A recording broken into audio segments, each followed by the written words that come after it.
Welcome to the square line technique. This hair shape epitomizes the line series and forms the foundation upon which all further applications of this technique are based. In this instance, a square line with a fringe is being executed.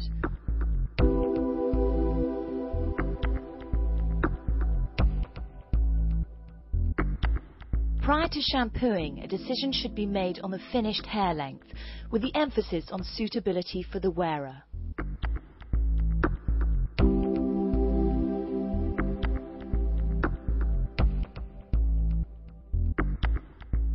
Make a thorough assessment of the hairlines, including the nape and the hair around the ears, and for this shape, pay particular attention to the crown, as this will have a bearing on the finished result.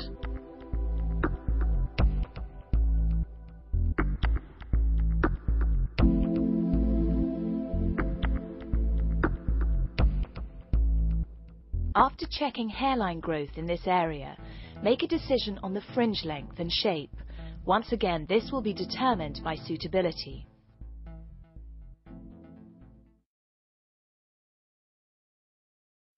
Having shampooed and conditioned the hair, determine the natural parting by combing the hair away from the face as shown and pushing gently forward. This will allow the hair to fall into its natural position. Notice how the hairline in front grows asymmetrically. To achieve the correct balance, this will have to be allowed for in the cut. If the crown has strong or difficult growth patterns, isolate this area in a triangle as shown. This will be dealt with at a later stage after the rest of the hair shape has been completed. Ensure now that the client is sitting upright with arms and legs uncrossed.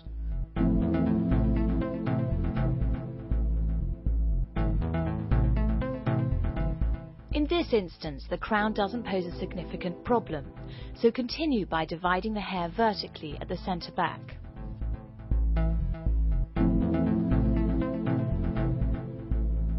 Now take a horizontal section. In order to produce a square shape, this section should be slightly inverted.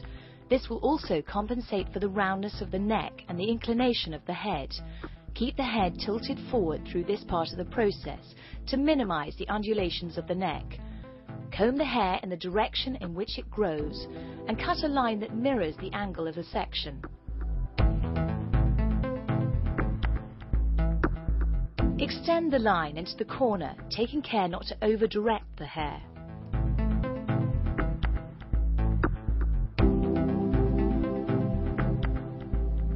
At this point, both sides of the back can be cut together, a method that would have the advantage of achieving an even balance. Alternatively, one side can be worked through in isolation. However, keeping the hair consistently damp, having an overview of the balance, and an even inclination of the head would be factors that should be considered. Secure the hair onto the skin with 1 or 2 fingers and cut a line parallel to the section.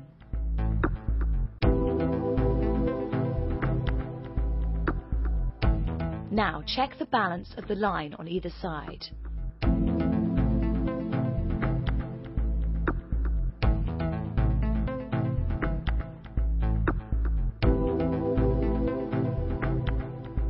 Now take a section parallel to the first and comb the hair down onto the skin. Whilst cutting, the hair can be secured with either the back of the hand, which will give maximum tension, or 1 or 2 fingers, which will give less tension. With either method, use fine sections and always follow the guideline.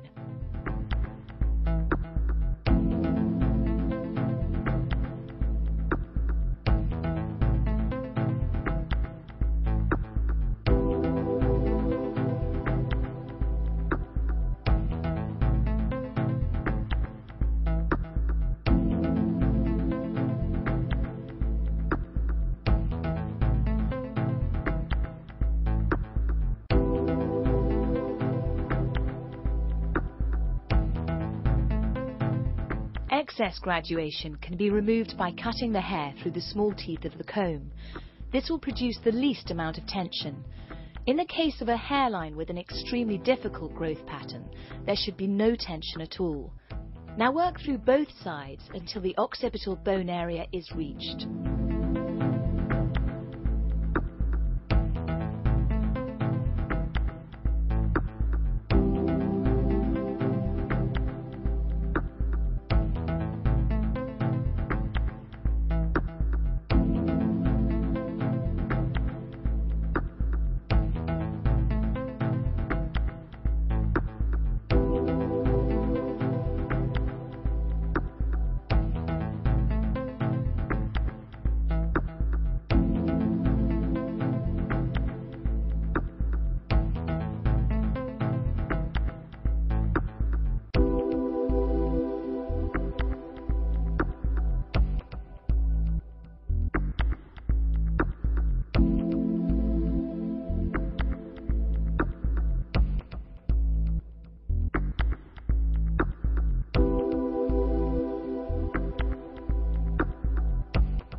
the occipital bone, there are two options.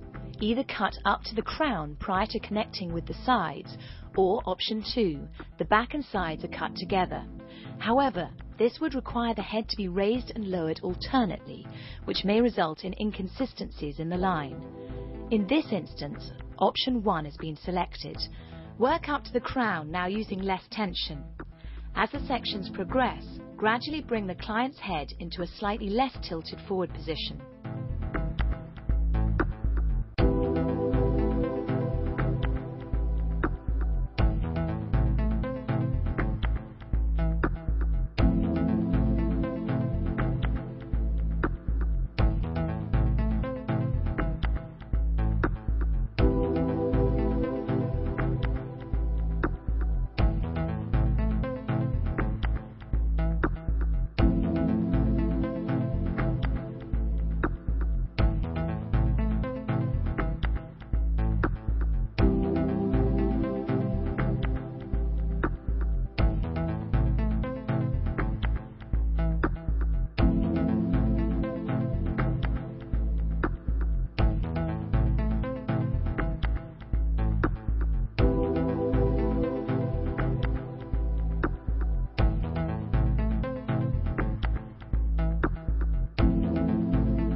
As the crown area is reached, use the comb to cut the line, as this method employs the least amount of tension.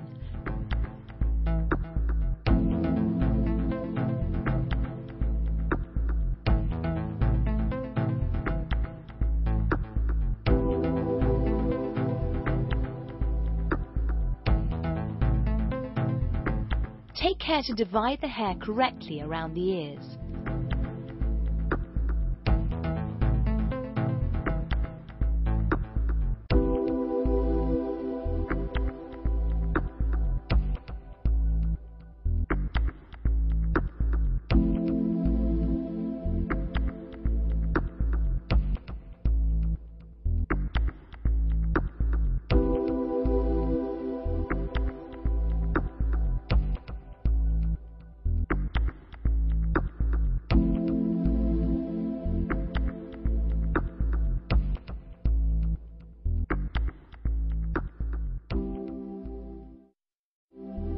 Now, use the same sectioning and cutting procedure on the second side, keeping an even dampness throughout the haircut and regularly checking the balance of the shape as it develops.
Now to join the back with the sides.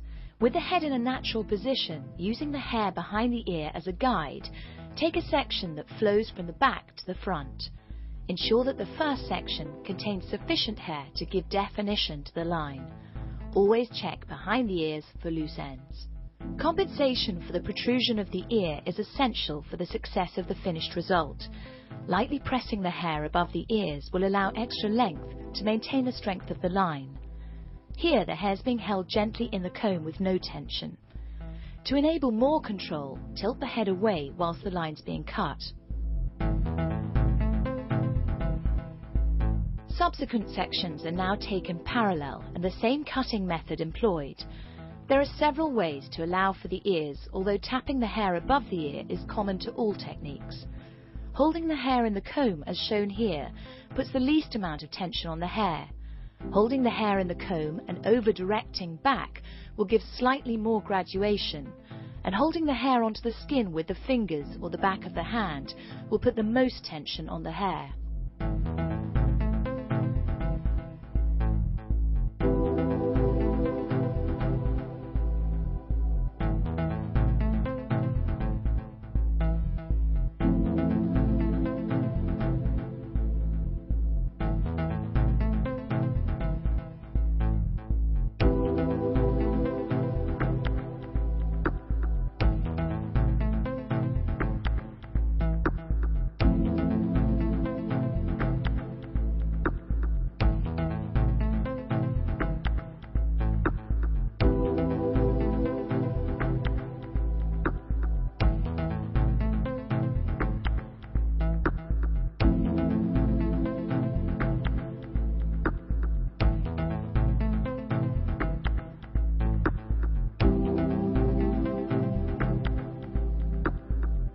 When there's sufficient hair to make the technique viable, lifting the hair with the comb and scissors together will give more control. Now continue to the original parting.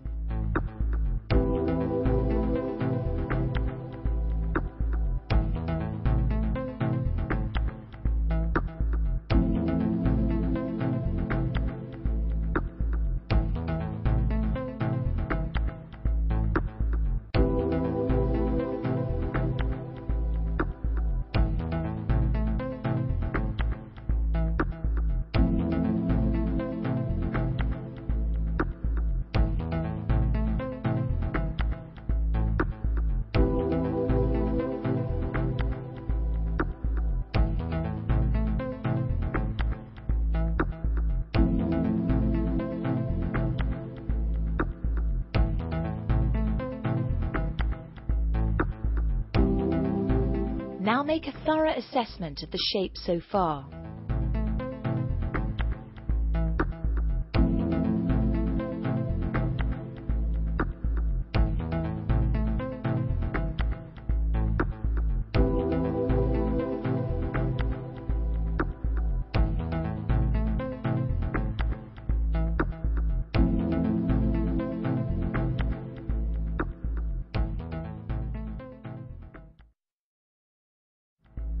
Now use the same sectioning and cutting procedure as for the first side.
The shape of the fringe is determined by two factors: the overall haircut shape and suitability.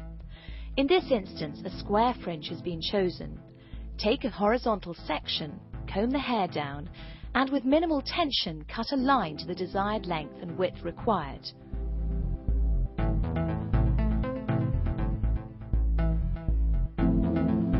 The cutting line mirrors the angle of the sections.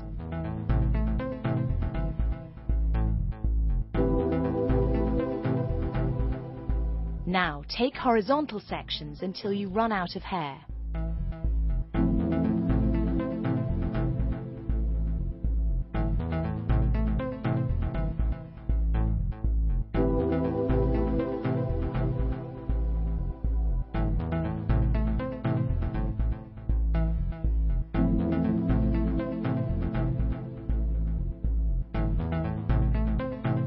Because of the density of the hair, sectioning has been reduced to a minimum.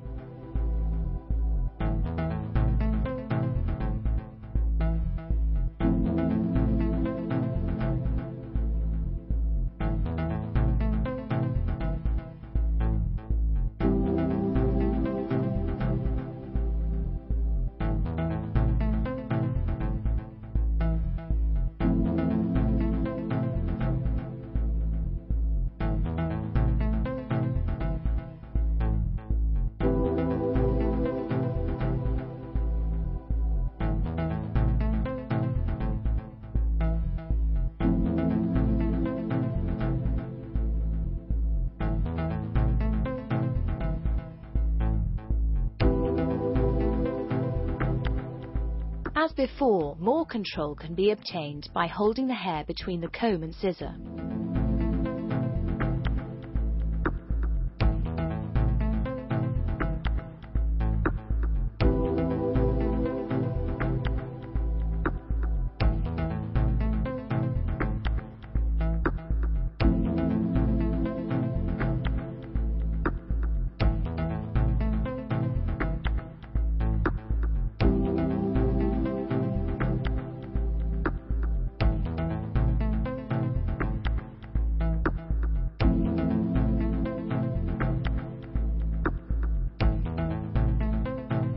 There are various methods of sectioning off a fringe.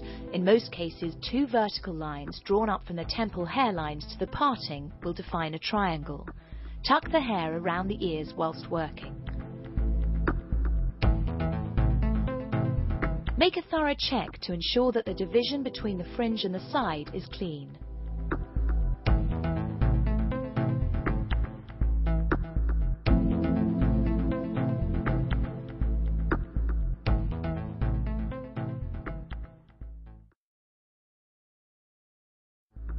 Now use the same sectioning and cutting procedure as for the first side.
The line is now checked against the skin using the back of the hand to secure the hair against the skin.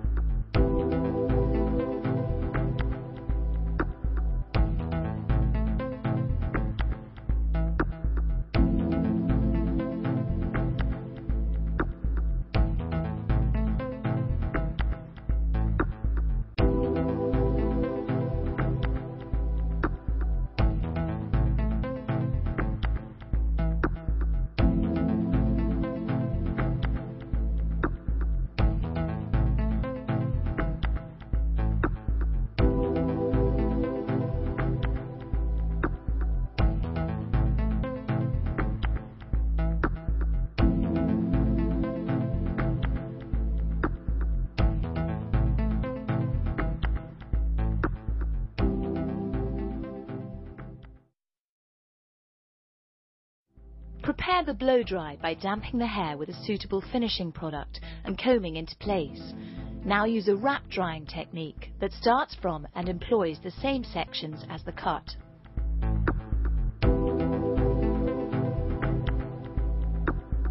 Use tension to control the mid-lengths and ends of the hair and give natural root lift.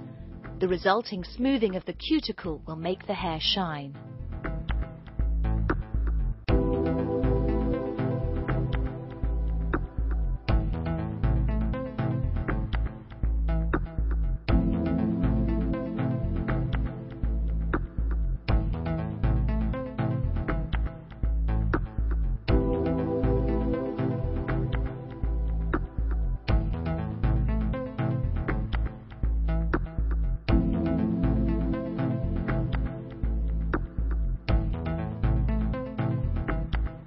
Using both hands will ensure that the hair has the same finish on both sides.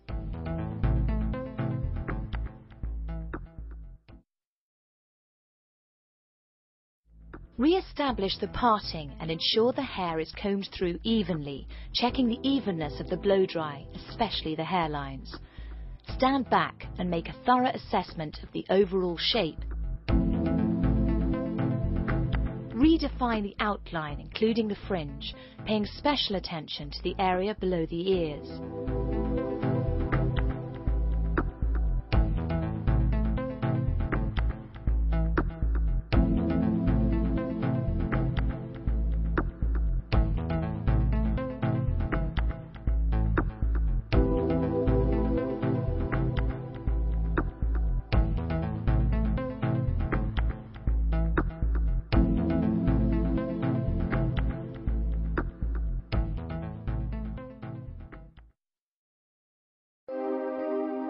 Here is the finished result, a timeless classic that epitomizes healthy, shiny hair.